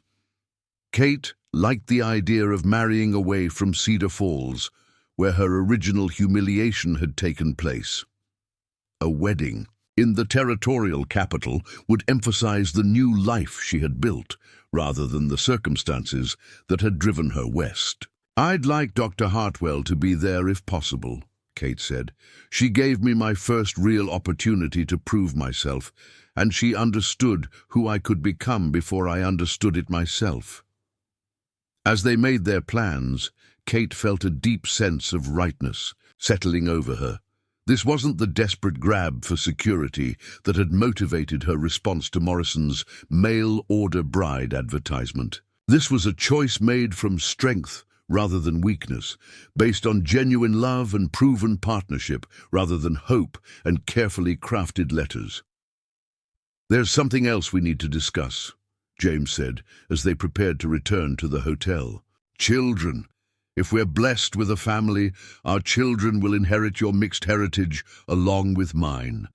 They'll face some of the same challenges you've encountered." Kate had thought about this possibility many times during the past months, wondering if she had the right to bring children into a world that might judge them harshly for circumstances beyond their control. But looking into James's eyes, seeing the love and determination there, she felt confident that any children they raised would grow up knowing their worth, regardless of what others might think. "Our children will be loved and valued for exactly who they are," she said firmly. "They'll be raised to understand that their heritage, all of it, is something to be proud of, not something to apologize for." James smiled, and Kate could see that her response had answered concerns he hadn't quite known how to voice. "They'll be fortunate to have you as their mother," he said. "You'll teach them the kind of strength and dignity that can't be shaken by other people's prejudices." As they walked back toward the hotel, Kate felt as though she were floating rather than walking. The woman who had been publicly rejected and humiliated 6 months earlier was now engaged to a man who loved and respected her completely. The transformation seemed almost miraculous, but she knew it hadn't been magic that had brought her to this moment. It had been her own determination to define her worth through her actions rather than other people's opinions. Tomorrow would bring new challenges as word of their engagement spread through the ranching community. There would be gossip, speculation, and probably renewed attacks from people who couldn't accept the idea of a Half-Apache woman marrying into territorial society's upper ranks. But tonight, walking hand in hand with the man she loved under the brilliant Nevada stars, Kate Harrison felt nothing but gratitude for the journey that had brought her from the darkness of rejection to the light of genuine acceptance and love. The morning of Kate Harrison's wedding dawned clear and bright over Carson City, with the kind of crystalline Nevada sky that seemed to promise infinite possibilities. As she stood before the mirror in her hotel room, adjusting the simple but elegant blue dress that Dr. Hartwell had helped her select, Kate marveled at the woman looking back at her. The face was the same one that had pressed against the train window 8 months earlier, searching desperately for acceptance from a stranger. But everything else had changed. The eyes that met her reflection held confidence instead of desperation. The shoulders were straight with dignity rather than hunched with shame. The hands were steady and capable, bearing the calluses of honest work and the satisfaction of achievements earned through competence rather than charity. Kate Harrison was no longer a woman seeking to belong. She was a woman who had created her own place in the world through determination, intelligence, and the kind of strength that could only be forged in the fires of adversity. A soft knock at the door interrupted her contemplation. Dr. Hartwell entered, carrying a small bouquet of desert wildflowers that seemed to capture the raw beauty of the Nevada landscape in their purple and gold blooms. "From James," Dr. Hartwell said with a smile, handing Kate the flowers. "He picked them himself this morning from the hills above town. He said he wanted your wedding bouquet to represent the country that brought you together." Kate buried her face in the fragrant blooms, touched by the thoughtfulness of the gesture. James understood that this land had been both cruel and kind to her, that it had tested her mercilessly, but also provided the opportunities she needed to discover her own worth. "Are you ready for this?" Dr. Hartwell asked, studying Kate's reflection with the keen observation of someone who had watched her transformation from desperate refugee to confident bride. Kate considered the question seriously. Was she ready to become Mrs. James Mitchell, to take on the responsibilities and challenges that would come with marriage to a prominent rancher? Was she prepared for the social scrutiny that would follow their union, the whispered speculations about her motives, and the renewed attacks on her character from people who could never accept her mixed heritage? "Yes," she said finally, surprising herself with the certainty in her voice. "I'm ready, not because I'm desperate for acceptance or security, but because I love James, and I believe we can build something meaningful together." The ceremony took place in the parlor of the Grand Hotel, with Territorial Judge William Patterson officiating and a small gathering of witnesses who represented the new life Kate had built in Nevada. Dr. Hartwell stood beside her as matron of honor, while Walter and Martha Jenkins had made the journey from their boarding house to celebrate the marriage of the young woman they had first sheltered when she had nowhere else to turn. Most significantly, several prominent ranchers from the Cattlemen's Association had chosen to attend, their presence serving as a public endorsement of Kate's character and James's judgment. These were men who had initially known her only through her work, who had come to respect her professional competence before learning about her personal history. Their attendance sent a clear message to the territorial community that Kate Mitchell would be accepted as a rancher's wife based on her proven abilities rather than rejected because of her ancestry. As James took her hand and they faced Judge Patterson together, Kate felt a profound sense of completion. This wasn't the fairy tale rescue she had once imagined, where a husband would solve all her problems and provide her with instant belonging. This was something far more valuable, a partnership between equals who had chosen each other from strength rather than desperation, who had proven their compatibility through shared work and mutual respect before promising to share their lives. Do you, Catherine Harrison, take James Mitchell to be your lawfully wedded husband, to have and to hold, from this day forward, for better or worse, for richer or poorer, in sickness and in health, to love and to cherish, till death do you part?" "I do," Kate said clearly, her voice carrying to every corner of the room.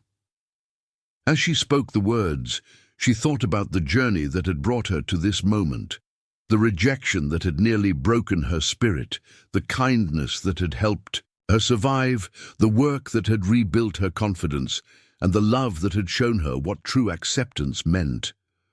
When James slipped the simple gold band onto her finger, Kate felt something settle into place in her heart that had been missing her entire life.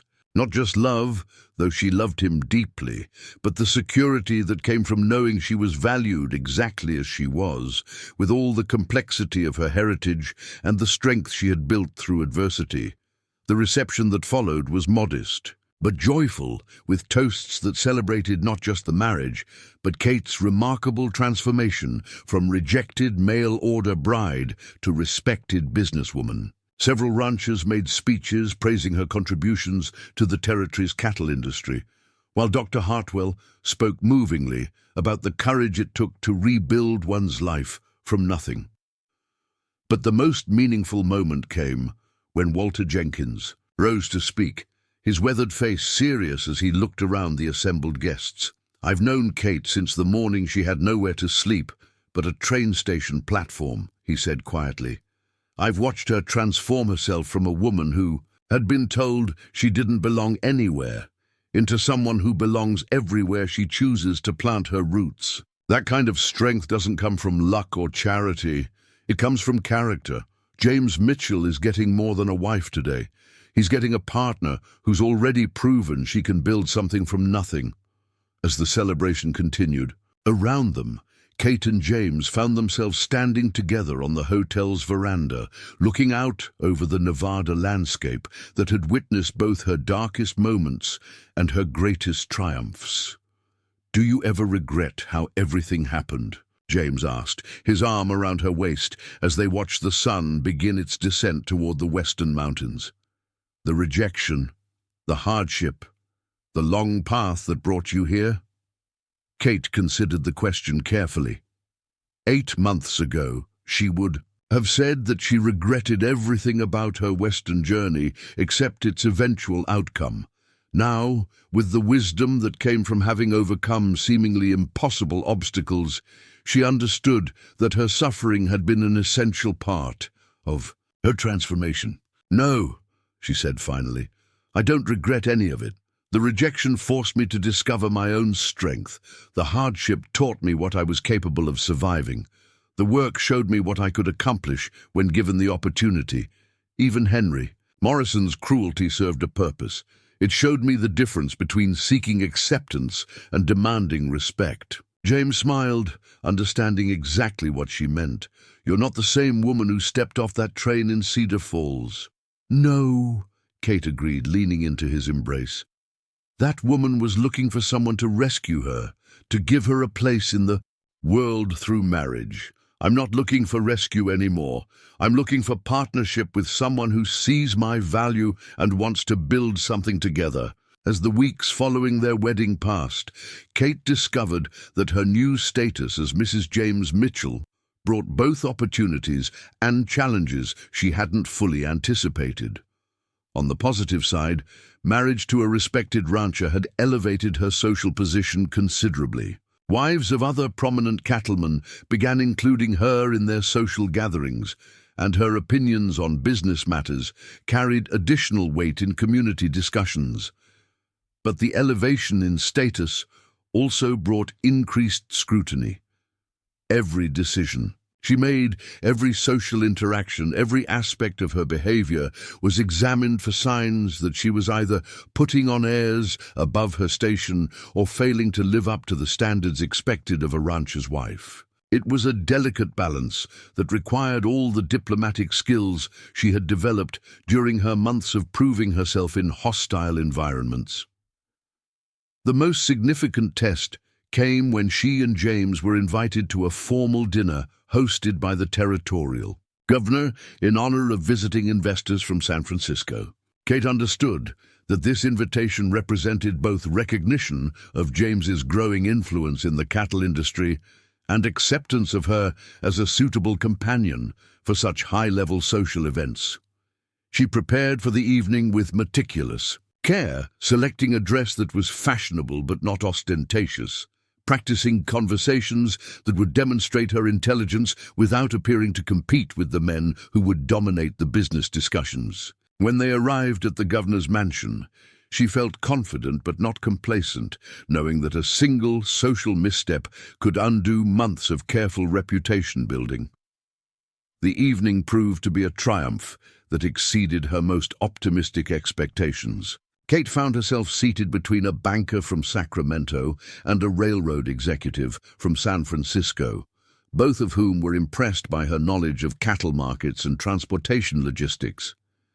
When the conversation turned to the challenges of doing business in Nevada territory, she was able to contribute insights based on her experience with remote mining camps and isolated ranching communities.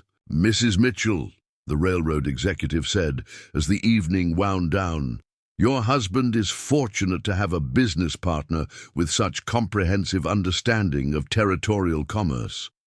Have you considered expanding your consulting work beyond The cattle industry.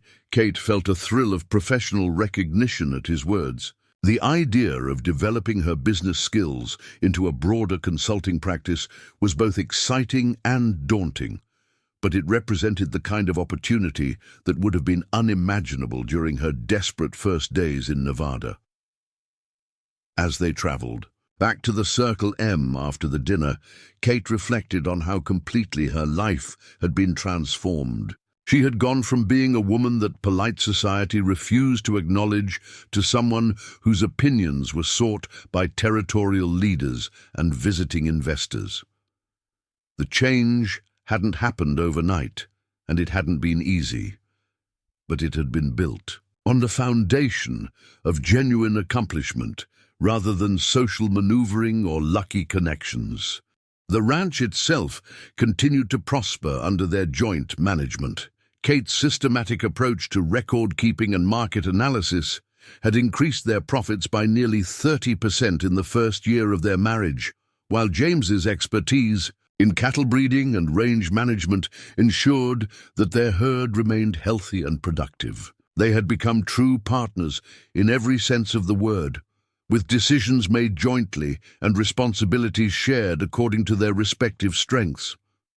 More importantly, their marriage had deepened into the kind of enduring love that Kate had dreamed of but never quite believed was possible for someone with her complicated background. James never made her feel like she needed to apologize for her heritage or downplay her abilities to make him comfortable. Instead, he encouraged her to embrace all aspects of her identity and to continue developing her professional skills. 1 year after their wedding, Kate discovered she was pregnant. The news filled her with joy, but also with familiar anxieties about how her child would be received in a world that still struggled to accept people of mixed heritage. Would her son or daughter face the same challenges she had encountered? Would they grow up feeling like they needed to choose between different aspects of their identity? "Our child will be loved completely," James assured her when she voiced these concerns. "They'll grow up knowing that their heritage, all of it, is something to be proud of. They'll learn from your example that worth comes from character and accomplishment, not from other people's approval." Kate found comfort in his words and in the realization that her child would grow up in circumstances vastly different from her own childhood. They would have two parents who loved each other and worked together as equals. They would have financial security and educational opportunities. Most importantly, they would have the example of a mother who had overcome seemingly impossible obstacles to build a life of dignity and purpose. As Kate stood on the porch of the ranch house one evening, watching the sun set over the Nevada landscape that had become her true home, she thought about the woman she had been when she first arrived in this territory. That desperate, frightened person seemed like a stranger now, someone whose fears and limitations she could barely remember experiencing. The transformation hadn't been magical or immediate. She had been shaped by months of hard work, by the kindness of people like the Jenkins family and Dr. Hartwell, by the respect she had earned from the mining community and the ranching industry, and by the love of a man who saw her value when she was still learning to see it herself. But most importantly, she had been transformed by her own refusal to accept other people's definitions of her worth. She had insisted on proving herself through competence rather than seeking acceptance through submission. She had chosen to build her own place in the world rather than waiting for someone to offer her one. Kate Harrison Mitchell was no longer the mail-order bride who had been rejected for her Apache heritage. She was a successful businesswoman, a respected member of territorial society, a beloved wife, and soon to be a mother. She had found her true worth, not in spite of her mixed heritage, but because of everything that heritage had taught her about strength, survival, and the courage to define herself on her own terms. The desert wind carried the scent of sage and the promise of rain, and Kate smiled as she felt her unborn child move within her. Tomorrow would bring new challenges and new opportunities, but she would meet them with the confidence of a woman who had already proven that she could overcome anything the world chose to throw at her. She had come west, seeking acceptance, and had found something far more valuable, the unshakable knowledge that she belonged wherever her courage and competence could take her. It was a lesson she would pass on to her children, and they to theirs, ensuring that the strength she had built from adversity would echo through generations yet to come. The stars were beginning to appear in the darkening sky, brilliant points of light in the vast Nevada darkness. Each one reminded Kate of a possibility, a dream that could be achieved through determination and hard work. She had reached for her own star and claimed it not through luck or rescue, but through the kind of persistent effort that transformed impossible dreams into inevitable realities. Kate Harrison Mitchell had found her place in the world by refusing to accept that she didn't deserve one. It was the greatest victory of all. Up next, you've got two more standout stories right on your screen. If this one hit the mark, you won't want to pass these up. Just click and check them out. And don't forget to like, subscribe, and turn on the notification bell so you don't miss any upload from us.